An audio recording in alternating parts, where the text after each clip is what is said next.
स्वस्ति नः पूषा विश्ववेदाः स्वस्ति नस्तार्क्ष्यो अरिष्टनेमिः स्वस्ति नो बृहस्पतिर्दधातु। ओम शांति शांति शांति। नारायणं नमस्कृत्य नरं चैव नरोत्तमं देवीं सरस्वतीं व्यासं ततो जयमुदीरये। श्रीमद्भागवत जी का पाठ कीजिए। अहमेवासमेवाग्रे नान्यव्यसदसत्परं पश्चादहं यदि तच्च यो वशिष्येत सोऽस्म्यहं प्रीत्यर्थं यत् प्रतीयेत न प्रतीयेत चात्मनि तद्विद्यादात्मनो मायां यथा वासो यथा तमः यथा महान्ति भूतानि भूतेषु चावचेष्वनु प्रविष्टान्यप्रविष्टानि तथा तेषु न तेष्वहम् एतावदेव जिज्ञास्यं तत्त्वजिज्ञासुनात्मनः अन्वयव्यतिरेकाभ्यां यस्यात् सर्वत्र सर्वदा आदौ रामतपोवनादिगमनम् अथवा विरं काञ्चनं वैदेहीहरणं जटायुमरणं सुग्रीवसम्भाषणं निग्रहणं समुद्रतरणं लङ्कापुरीदाहनं पश्चात् रावणकुम्भकर्णहननं एतद्धि रामायणम्। सच्चिदानंद भगवान की जय। खड़े होकर लेनी पड़ेगी, खड़े होकर लेनी पड़ेगी। अभी नहीं आनी लेडीज खड़े होकर। ओम श्री परमात्मने नमः। अध्यायः श्री भगवानुवाच मय्यासक्तमनः पार्थ योगं युञ्जन्मदाश्रयः असंशयं समग्रं मां यथा ज्ञास्यसि तच्छृणु ज्ञानं तेऽहं सविज्ञानमिदं वक्ष्यामि शेषतः यज्ज्ञात्वा नेह भूयो न ज्ञातव्यमवशिष्यते।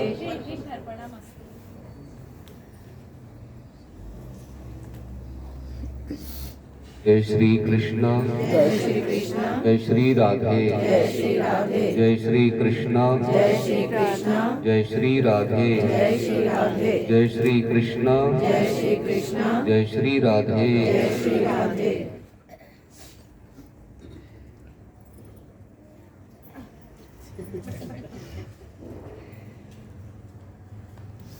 चरणानुरागी भक्तों,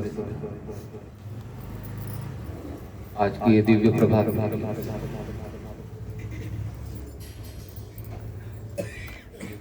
भक्तिधाम से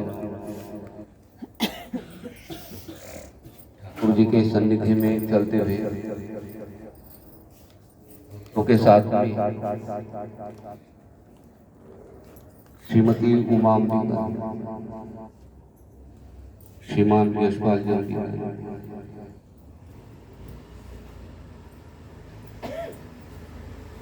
श्रीमती नेहा, श्रीमान आशुष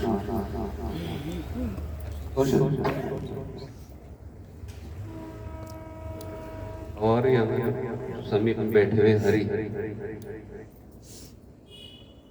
आज लग रहा है वृंदावन में आए। बगल में आंवले का, ये कौन सा वृक्ष है? आंवले का वृक्ष है, तुलसी, इधर ठाकुर जी और आगे बिलो वृक्ष का पेड़ है, बिलो वृक्ष है, इधर भी बिलो वृक्ष है, शमी और आज बहुत अच्छा लगा। हमारे यशपाल जी चंदन लगाए हुए वृंदावन में आगे ऐसा लग रहा है।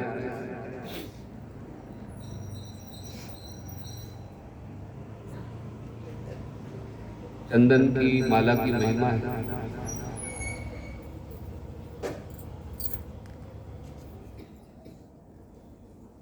तुलसी की माला हो, रुद्राक्ष की माला हो, रक्तचंदन की माला हो,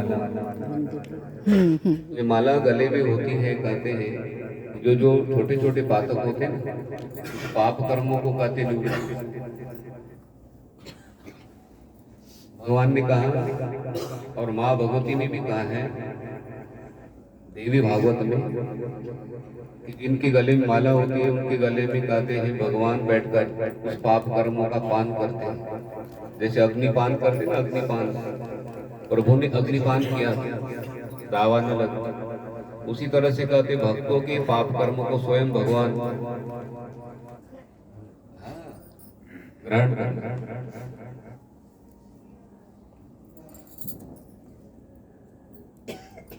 आइए, आज बहुत बड़ा दिन, दिव्य दिन है।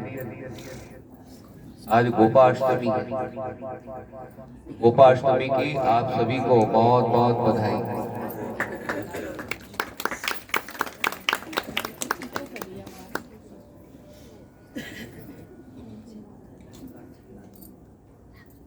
मैंने भी यहाँ पर ना एक से एक भजन बोलने वाली है। अपना 9 सेक्टर है, सब कीर्तन मंडली वाला है, हर गली में कीर्तन मंडली है। और मैं तो सभी मंडलियों को अपना मानता हूँ।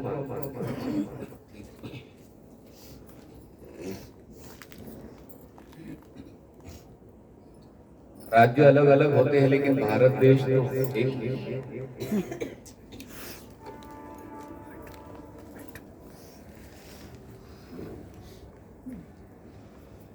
श्रीमद् भगवद गीता जी में भगवान कृष्ण ने 3 योग बताए, कर्म योग, भक्ति योग और ज्ञान योग। और ये तीनों योगों की आवश्यकता है, समन्वय है। आप कर्म करते हो अच्छे तो कर्मों के द्वारा कहते हैं हमारे जो अंतकरण में पाप कर्म है, पाप कर्मों की निवृत्ति हो जाती है। और पाप कर्मों की निवृत्ति के लिए कर्म करने ही पड़ते हैं। फिर साधक का भक्ति योग में प्रवेश हो जाता है। जिनका अंतकरण शुद्ध हो गया कहते हैं फिर वो भक्ति में प्रवेश हो जाता है। और जिस समय साधक भक्ति करता है, भक्ति का अर्थ है भगवान की पूजा, तीर्थ यात्राएं। जैसे शबरी झाड़ू लगाती है, कर्म है, लेकिन भगवान के लिए मानकर कर रही है, ये भक्ति बन जाती है। आप भगवान के लिए मानकर भोजन बनाते हो तो भक्ति कर्म हो गया, भोजन भी बन गया और भक्ति कर्म भी हो गया। और अलग से समय हम नहीं निकाल सकते। जो भी कर्म आप करो भगवान के लिए मानकर करो तो भक्ति योग हो जाता है। 12वें अध्याय में भगवान कहते हैं ये तो सर्वाणी कर्माणी मयि सन्न्यस्य मत्पराः। सारे कर्म आप मुझे अर्पण करो। तो अर्पण करना भक्ति है। 9वें अध्याय में कहा यत् करोषि यदश्नासि यद्युहोषि ददासि यत् तपस्यसि कौन्तेय तत्कुरुष्व मदर्पणम्। जो तुम भोजन करते हो, हवन करते हो, दान देते हो, तप करते हो, सब कर्म अर्जुन मुझे अर्पण करना, ये भक्ति कर्म है। और जिसमें आपको ज्ञान योग के द्वारा भगवान के स्वरूप का बोध हो जाता है तो आपको लगता है कि ठाकुर जी तो सभी जगह हैं।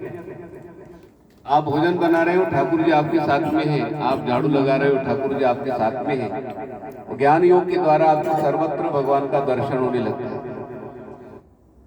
वृक्षों में, लताओं में। ठीक है भाई, आंवला आता है फल तो कैसे आता है? तो उस आंवले को कोई बनाने वाला है? केले के पौधे में से केला आता है तो उस केले को कोई बनाने वाला है? भाई एटीएम से पैसे आते हैं तो उसको एटीएम में कोई डालने वाला होगा ना, बैंक में। जिसने बैंक में पैसे डाले हैं उन्हीं के पैसे किससे आते हैं? एटीएम से आते हैं। तो कोई पैसे डालने वाला होगा ना। ठीक उसी तरह से वृक्षों में, लताओं में जो आप फल फूले देख रहे हो उसमें भगवान बैठे। और ये 342 करोड़ का शरीर बताया। इस शरीर को चलाने के लिए भगवान आपकी गाड़ी में बैठे। ड्राइवर कहाँ बैठता है?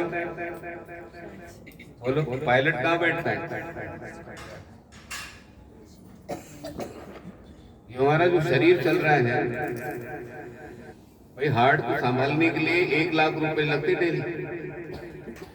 आप आश्चर्यचकित हो जाओगे। मुंबई में मैंने पूछा फोर्टिस हॉस्पिटल में, मैंने कहा आपके हॉस्पिटल में कोई एडमिट हो जाते तो कितना खर्च आता है? बोले गुरु जी 1 लाख रुपए सवेरे। मुंबई में महंगा है। 1 लाख रुपए हार्ट को संभालने के लिए 1 दिन के लगते हैं। तो साल के कितने हो गए? 365 लाख 335। इतनी जल्दी गिनती कर ली। 1 लाख डेली। हमारे शरीर को संभालने के लिए भगवान शरीर के अंदर में बैठे हैं भाई। हमारा क्या ध्यान नहीं जाता है ना, ध्यान नहीं जाता है। आप कभी बैठ के विचार कीजिए, इतनी बड़ी मशीन को कौन चला रहे? मैं तो कहता हूँ सवेरे उठते हैं ना तो हमारे हार्ट को हाथ लगा के प्रभु को धन्यवाद देना चाहिए। बोले प्रभु मशीन शुरू रखी आपने। हाँ, गुरु जी को माइक दूसरा दे दो, इको साउंड आ रही है। माइक ना दूसरा दे दो। भाई वो मशीन कहाँ पर चल रहा है?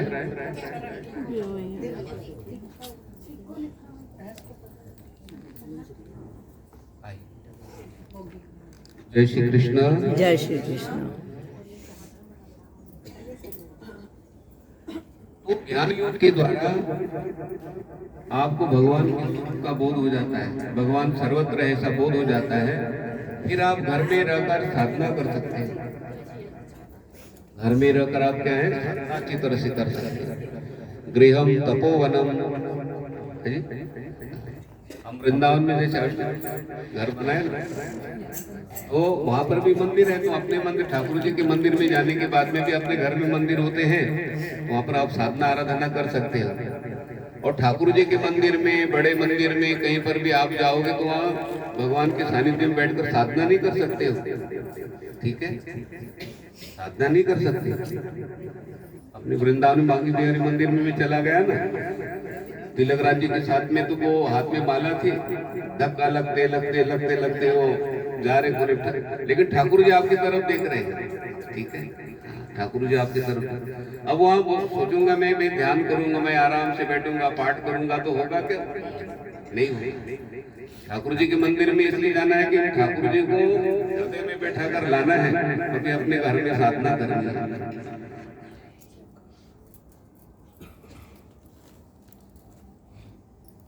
तो कर्मयोग, भक्ति योग और ज्ञान योग, तीनों योग की आवश्यकता है।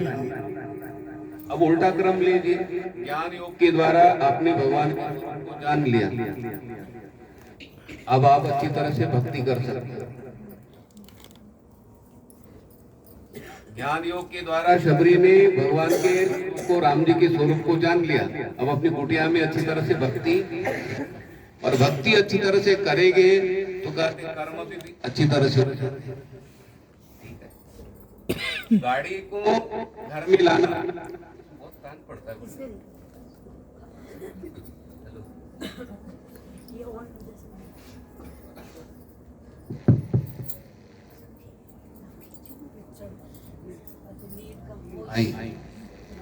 गाड़ी को आप मारुति कार को घर में लाते हो तो पहले मारुति कार को समझना, एक्सीलेटर, स्टीयरिंग, ब्रेक आदि सारी गाड़ी को अच्छी तरह से जानना है। और जिसने गाड़ी को अच्छी तरह से जाना है वो गाड़ी को फिर अच्छी तरह से चलाएगा। गाड़ी को जानना ज्ञान योग, गाड़ी को ठीक तरह से चलाना भक्ति योग। और जो गाड़ी अच्छी तरह से चलाएगा उसके कर्म भी क्या है, वे अच्छे होंगे। हमारे गाड़ी के सामने कोई प्राणी तो नहीं, हमारे गाड़ी के सामने कोई आ तो नहीं रहे, तो इसको क्या बोलते हैं भाई? कर्मयोग। साधक का कर्मयोग अच्छा हो जाता है। आप अमेरिका कहीं रहे होंगे ना, यहाँ के साधक बहुत हैं, वहाँ पे जाते हैं भाई। अमेरिका के अंदर रात को 12 बजे के बाद में भी गाड़ी चली जाती है ना, वो रास्ते में चौराहे पर बत्ती हो जाती है, तो वहाँ पर चाहे कोई हो ना हो, लेकिन गाड़ी बोलो, कोई पुलिस वाला नहीं वहाँ पे। वो जिसने गाड़ी क्रॉस कर ली सवेरे बिल बन के आ जाता है। कैमरे लगे हुए ना। चलो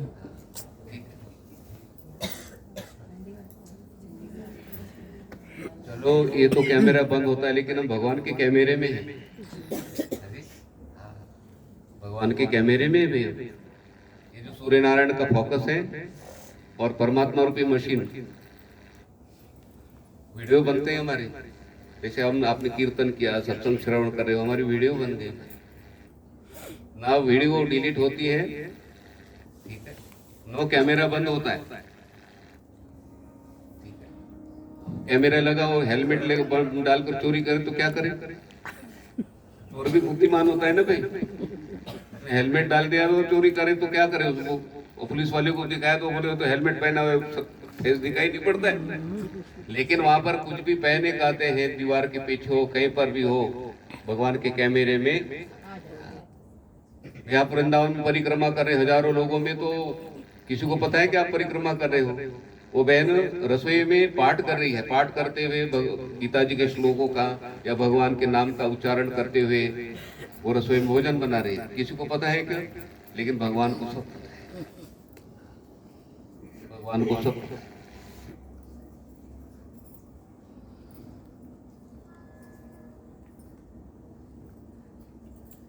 आइए, आज गोपाष्टमी है। आज के दिन ही भगवान ने गौवे चराने का प्रारंभ किया था, इसलिए उनका नाम गोपाल हुआ है। भगवान को गोपाल क्यों बोलते हो? अष्टमी के दिन कहते भगवान गौवे चराने के लिए जा रहे थे, और आज से गौवे चराने के लिए कहते प्रारंभ किया था। भगवान को गौ माता बहुत प्रिय है, ठीक है।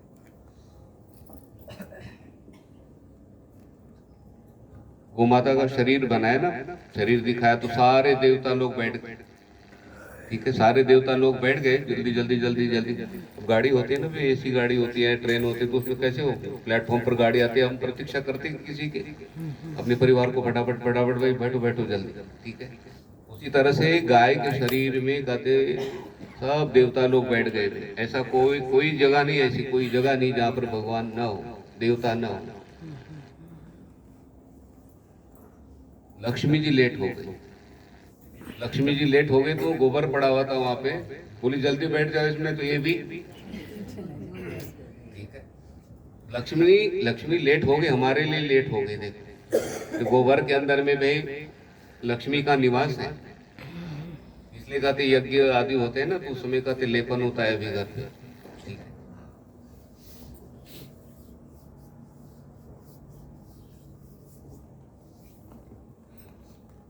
तो प्रातः काल भगवान का नाम लेते हो, कृष्ण का नाम लेते हो, हरि का नाम लेते हो, तो नाम की महिमा बहुत बताई भाई। हम तो हर दिन नाम की महिमा गाते हैं। एक बार आप कृष्ण बोलते हो, एक बार आप हरि बोलते हो, इसका फल कितना बताएं? इसलिए बताना पड़ता है कि भाई हमें गुड मॉर्निंग का प्रयोग कम करना है और हरि का प्रयोग क्या है, ज्यादा करना है। कृष्णेति मंगलम नाम यस्य वाचि प्रवर्तते भस्मी भवन्ति सद्यस्तु महापातक कोटयः। कहते कृष्ण नाम उच्चारण करते, कृष्ण नाम कहते आपके जीवा के ऊपर आ गया, उसी समय कहते हैं सद्यंतु महापातक कोटयः, महापातक नष्ट हो जाते हैं।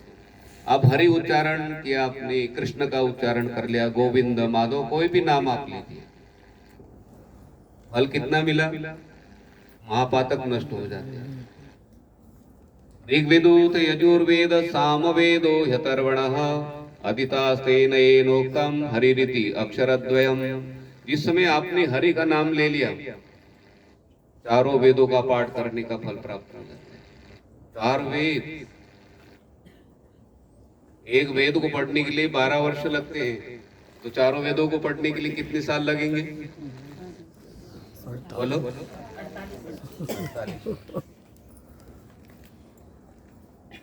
और 48 वर्षों का फल कितने जल्दी पाते हो आप?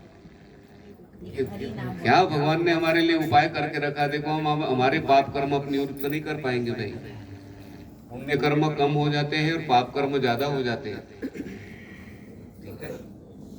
वैज्ञानिक लोगों ने कहा कि भाई आप हाथ ऐसे नीचे लेते हो 300 कीटाणु मर जाते हैं, रास्ते पर हम चलते हैं, सैर करते हैं, परिक्रमा करते हैं, तो पैरों के नीचे कीड़े आते हैं कि नहीं आते हैं? ये अनजान में पाप कर्म हो जाते हैं, हमें पता नहीं चलता। अब वो बहन वो गोभी की सब्जी बना रहे हैं, पत्ता गोभी बोलते हैं ना, तो आपके पास में कोई कैमरा है कि उसमें कीड़ा है नहीं है? बैंगन होते हैं उसमें वो कीड़े होते हैं भाई, वो पता नहीं लगता ना, तो बाद में वो कीड़े की क्या हो गई, ऑपरेशन हो गए कि नहीं? बोलो, अभी कीड़े का जिसने ऑपरेशन किया डॉक्टर ने, तो गोभी काटता डॉक्टर ही तो है वो, ऑपरेशन हो गया कीड़े का, तो पाप किसको लगेगा?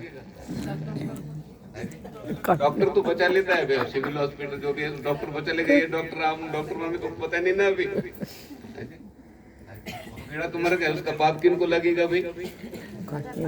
आप ये नहीं बोलना किसान को लगेगा जिससे हमें गोभी खरीदी है, अब इसने काटा भाई, अभी पाप कर्म होगा। और भगवान ने चावल का कीड़ा चावल जैसे बनाया, देखो मुख से पता लगता है कीड़ा है, ये पाप कर्म हो जाते ना भाई, पाप कर्म। अब कोई बहन सत्संगी ना हो पाते हैं, वो गुजरात में ना, वो एक पहली बार आए सत्संग में, वो सत्संग सुना था गुरुजी, आज ना मैंने चूल्हे के पास में बहुत चीटी आई थी, गरम गरम पोछे से ना 1000 चीटियां मार थी, उद्धार कर दिया उनको, उनका उद्धार। मैंने कहा बहन अपना एक उद्धार नहीं हुआ तो चीटी का कैसे उद्धार किया? चीटियों का कैसे उद्धार भाई? तो पाप कर्म लगता है भाई, ये अनजान में पाप कर्म हो जाते हैं। तो भगवान ने कहा कोई चिंता नहीं करना भाई, अनजान में पाप कर्म हो जाते जैसे भी, लेकिन आप मेरा नाम लेते हो तो नाम के अंदर में शक्ति है। मैं बाद में प्रश्न करता हूँ, प्रश्न भी आप करना, उत्तर भी देता हूँ, है जी। आज ना थोड़ा सा समय ऐसा है, और गुरु जी कोई अमेरिका में थोड़ी रहते हैं, देखो यहाँ पे गुरु जी कहाँ रहते हो? यहाँ से चलते जाओ आधा घंटा लगेगा, फिर चलते जाओ आधा घंटा फिर लगेगा, ऐसा है क्या? पंजाबी में नेड़े बोलते हैं। हाँ, विषय कहाँ पर चल रहे हैं?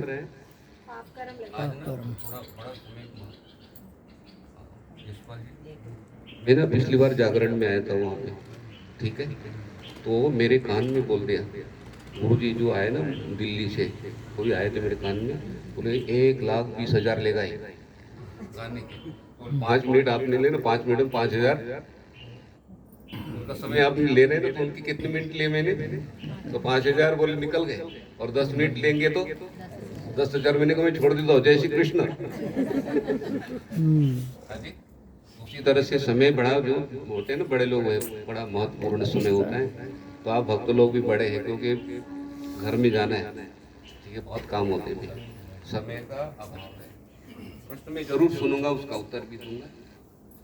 गोपाष्टमी की महिमा देख मैंने ना प्रमाण लाए, ठीक है, गुरु जी बोलते हैं तो इतना फल कैसे मिलता होगा, सब शंका हो जाती कि नहीं। अश्वमेधादि यज्ञेषु यथा विप्रः सहस्रशः भूतिताश्च यथा पुष्पं ग्रासाद् गोपा अष्टमी दिने। कहते हैं जितने भी अश्वमेध राजसूय यज्ञ, उन यज्ञों का फल विप्राः सहस्रशः भोजिताश्च, कहते हजारों ब्राह्मणों को भोजन खिलाने का जो फल है, वो फल कहते गोपाष्टमी के दिन एक ग्रास, कहते हैं थोड़ा सा ग्रास घास होता है या कोई चीज है, आप खिलाते हो गौ को, कितना फल मिला? अश्वमेधादि यज्ञेषु, अश्वमेध वाजपेय संपूर्ण यज्ञों, ठीक है, संपूर्ण यज्ञों का फल था, और हजारों ब्राह्मणों को भोजन कराने का फल आपको प्राप्त हो जाता है। कितना फल मिलता है भाई? हजारों ब्राह्मणों को, है जी। हमारे घर में तो 2-3 अतिथि आ गए, गेस्ट आ गए, तो संभालना कितना हो जाता है, कठिन हो जाते हैं भाई।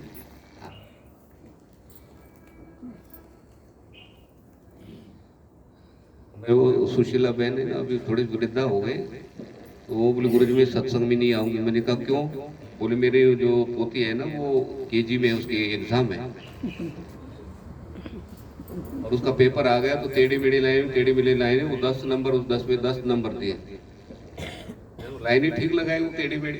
ठीक है, कहने का तात्पर्य मैंने किस लिए उदाहरण दिया, तो हमारे घर में गेस्ट आ गए तो संभालना कठिन हो जाता है। हम कहीं जा सकते हैं क्या? नहीं जा सकते भाई। 4 गेस्ट भी आ गए तो हजारों ब्राह्मणों को बैठाना है और भोजन खिलाना है। ठीक है, कुलचे छोले नहीं, हजारों ब्राह्मणों को क्या हो, कुलचे छोले तो कम लोगों को तो गरम गरम कुलचे छोले भी अच्छे लगते भाई। ठीक है, अपने विषय पर आइए। यथा सर्वेषु क्षेत्रेषु सर्वदेवालयेषु च पुष्पदानात् लभेत् पुण्यम गोपाष्टम्याम। गोपाष्टमी के दिन कहते हैं गौ को एक फूल आप पुष्प चढ़ाते हो, पुष्प के द्वारा पूजा करते हो, तो संपूर्ण देवालयों में कहते, संपूर्ण मंदिरों में, विश्व के अंदर में जितने भी मंदिर हैं संपूर्ण मंदिरों में कहते हैं पुष्पदान करने का फल, मतलब पुष्पों के द्वारा भगवान की पूजा करने का जो फल है वो फल साधक को प्राप्त हो जाता है।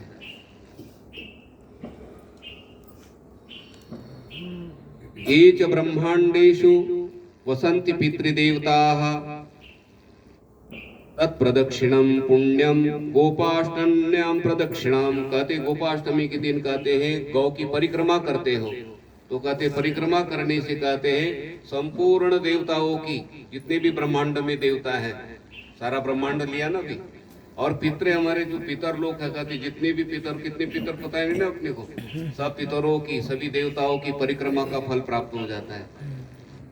और उस फल के द्वारा कहते हमारे जो अनंत जन्मों की पाप कर्म है वो पाप कर्म निवृत्त हो जाते हैं। आगे बताया अत्यंत उग्र तप करने का, वेदाध्ययन तथा अनेक प्रकार के उपासों व्रतों, ये सारा फल कहते हैं गोपाष्टमी के दिन कहते हैं गौ की पूजा करने से प्राप्त हो जाते हैं। अभी छठ पूजा चल रही ना, अब मैंने मेरे परिचित है ना वहाँ पे मंदिर के पास में, मैंने कहा गुरु जी 2 दिन हम नहीं ले सकते, अब रात को कल पूरा दिन पूरी रात, ठीक है, और आज सवेरे अभी सूर्योदय होगा ना, उसमें सूर्य नारायण को अर्घ्य देते हुए अब वो भोजन करें। कितना बड़ा व्रत है, तो इतना व्रत हर महीने में करना हो तो कितना कठिन है। सारे व्रतों का फल कहते हमें प्राप्त हो जाता है। नवरात्र समीप में आते हैं ना, तो बहनें पूछना शुरू करती, गुरु जी इस बार नवरात्र पूरे है क्या, इस बार 8 है कि 9 है? तो हम कभी बोलते ना 8 है तो बोले बहुत बढ़िया हो गया गुरु जी, एक नवरात्र कम है। और पूरे नवरात्र हो जाते ना, पूरे नवरात्र है बहनों, वो फेस वैज का क्या हो जाता है भी, पूरे नवरात्र है गुरु जी, इस बार पूरे है नवरात्र है जी।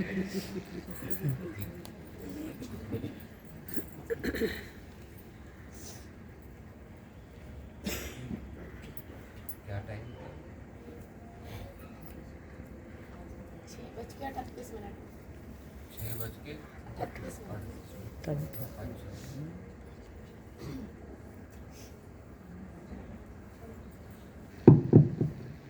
जय श्री कृष्ण, जय श्री कृष्ण, श्री राधे, जय श्री राधे, जय श्री कृष्ण, जय श्री कृष्ण, जय श्री राधे। जय श्री राधे। बैठे हुए सभी को मैं याद कर रहा हूँ, इधर स्वर्णकांत बहन जी सभी बैठे हुए।